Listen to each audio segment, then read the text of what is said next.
মারাই গেছে তো মারা গেছে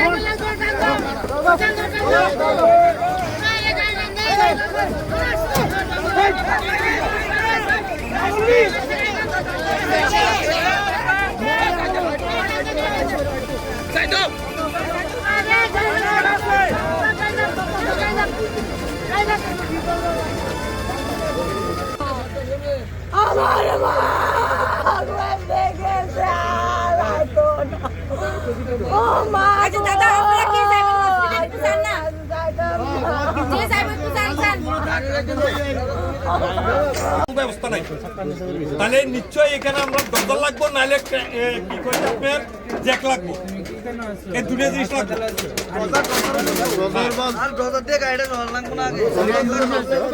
এটা তো ভাই পুরোপুরি করলে কোনো কিছু হইতো না।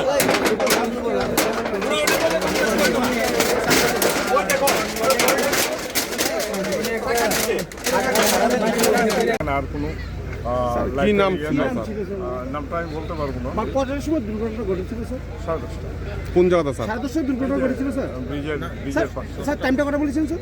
আমি 10:30 ইনফরমেশন পাইছি, আমি 10:30। স্যার পরিবারের থেকে বলা হচ্ছে যে 4 জন ছিলেন, না, 2 জন পেয়েছে আর 1 জন পাওয়া যায়নি, 1 জন তো উদ্ধার হয়েছে। এখন কি সার্চিং হবে কি? না, সার্চ করেছে, এখানে আর কোনো ইয়ে নেই। গাড়িটা সম্পর্কে কিছু জানা গেছে?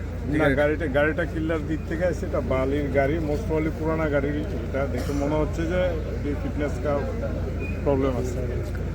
মানে গাড়ি নিয়ে আপনি কি বলবেন গাড়িটা? হ্যাঁ, গাড়ি তো as per vehicle act action হইব, পুলিশ কেস নিব, সমস্ত কেস নিব, নেওয়ার পরে অ্যাকশন হইব। তবে আমার কথা এটাই থাকবে যে ইনভ্যালিড যেগুলি ফিটনেস না, এই গাড়িগুলি ফ্রিকুয়েন্টলি চেক করা দরকার আছে। স্যার আরেকটা অভিযোগ এখান থেকে উঠছে যে রাতে মানে দিনের বেলায় যখন এখানে গোমতী নদী থেকে বালি তোলা হয়, সেই বালি নাকি দেওয়া হয় না সেন্ট্রাল প্রজেক্ট করে, কিন্তু রাতের বেলায় এখানে বিভিন্ন জায়গা থেকে গাড়ি বালি পাচার করা হচ্ছে স্যার, এবং এই গাড়িটা নাকি বালি পাচারের সঙ্গে যুক্ত স্যার। না, এটা আমাদের জানা নেই। স্যার একটা বিষয় আপনি বলেছেন স্যার 10:30টায় আপনি ইনফরমেশন পেয়েছেন, আদৌ কি অ্যাক্সিডেন্ট কি 10:30 হয়েছে না এর আগে হয়েছে স্যার? অ্যাক্সিডেন্ট হওয়ার পরে ইনফরমেশন আছে, প্রথম পুলিশ যায়, ফায়ার সার্ভিস যায়, দেন অ্যাডমিনিস্ট্রেশন যখন আসছে আমরা সঙ্গে সঙ্গে আমাদের স্যার আপনাদের ভলান্টিয়ার নিয়ে খবরটা আসছি। কে দিয়েছে স্যার? আমাদের ফায়ার সার্ভিস এবং পুলিশ ফ্রিকুয়েন্টলি দুইখান থেকে রিকোয়েস্ট করা হয়েছে। এটা যে গাড়িটা স্যার ইতিমধ্যে অ্যাক্সিডেন্ট হয়েছে সেটা কি বালি পাচারের সাথে যুক্ত ছিল আজকের দিনে? এটা বালি টানার গাড়ি পাচারের সঙ্গে যুক্ত কিনা that will be taken by the police. Sir যে অভিযোগটা রয়েছে